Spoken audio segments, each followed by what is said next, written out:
also that when you keep decreasing the amount of investment in public universities from the governments, then they're hungry. They're looking for sources of money, and that's a very nice one to glom onto. I'm going to go back to my list of questions, and I want to ask Michael Potter about the question of how do you know if your food is genetically engineered or if GMOs are present in the food that you choose? Are there ways of reading labels, of understanding how the food is produced? Is there any physical evidence when you are shopping? Absolutely. Absolutely none.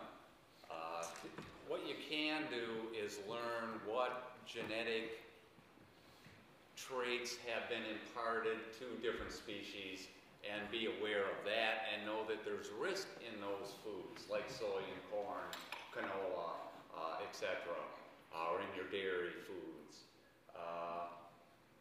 But even more invisible than that is all these food processing aids, and I hesitate to use that word today, but these food processing chemicals that are used to have certain effects, etc. Many of them are derived from genetically engineered organisms. The enzyme category in particular. How do you make cheese? You need an enzyme. How do you clarify your juice so that your apple juice is crystal clear? You need an enzyme. How do you, when you press your juice, how do you get 10% more juice out of it, out of that pulp? You put a genetically engineered enzyme in it. And do any of these things have to be declared as ingredients? No. Even if they were declared as ingredients, how do you know if they're genetically engineered or not? There's no way to know.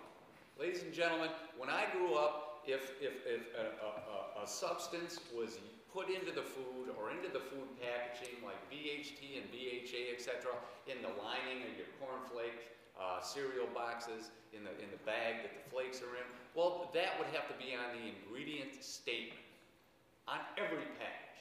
In 1984, there was a policy change that if the substance did not impact the nutritional information panel, renamed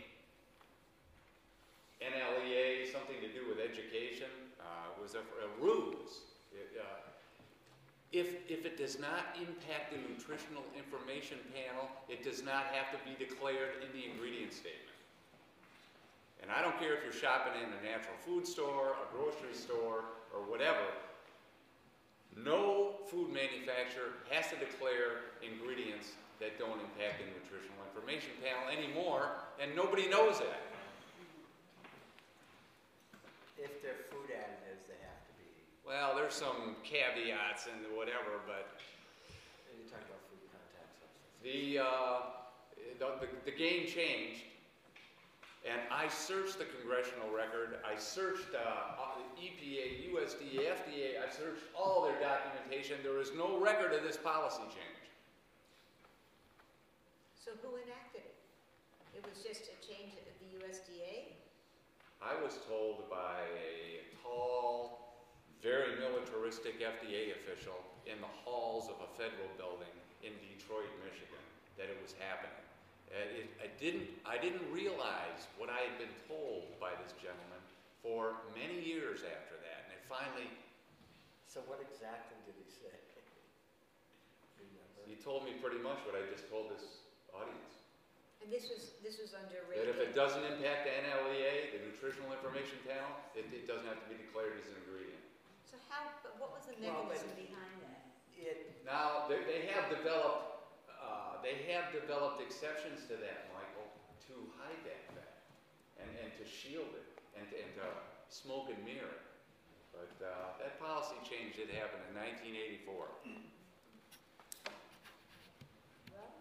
I don't know. I don't know if Michael's heard that one before. No, it's what exactly is. I mean, you can look at on a list of ingredients on foods today, and if there's BHA or BHT, it will be on there. Food additives, right? If you go through the food additive process or the food Those, both of those additive processes, they require testing, and they require that to be listed on the list of ingredients. Part of what you're talking about is there's this area that are called indirect food additives, food contact substances, okay? And what they did there is that's if it's in on the box, if it gets into the food, if it doesn't really get into the food, and it's considered grass. Or if it passes through the food. Well, no, like with processing aids, the reason those don't get labeled is because they say they're used in the processing of the food, but the material, like the bacteria or the enzyme, isn't in the final product. That's what they'll argue because, look, virtually all the high fructose corn syrup, the way the corn gets processed to make that is through the stationary enzymes, which are engineered, but those enzymes don't end up in the final product. But yeah, that's actually a gray area with processing aids. BPA is a real good example because that was an indirect food additive, and part of the problem is 40 years ago they said that was grass, generally regarded as safe. And back then what happens is with grass, once the government has determined something is grass, industry can do whatever they want with it. They can put it in whatever they want, and they don't necessarily have to tell the government. Well, when I grew up reading cereal boxes, there were, the size of the boxes. There were chemical names this long. They went from one side of the box to the other side of the box. All right, 1984, en masse. They all disappeared off every cereal box in America. Did they quit using them? No. Did they disappear off the boxes? Yes.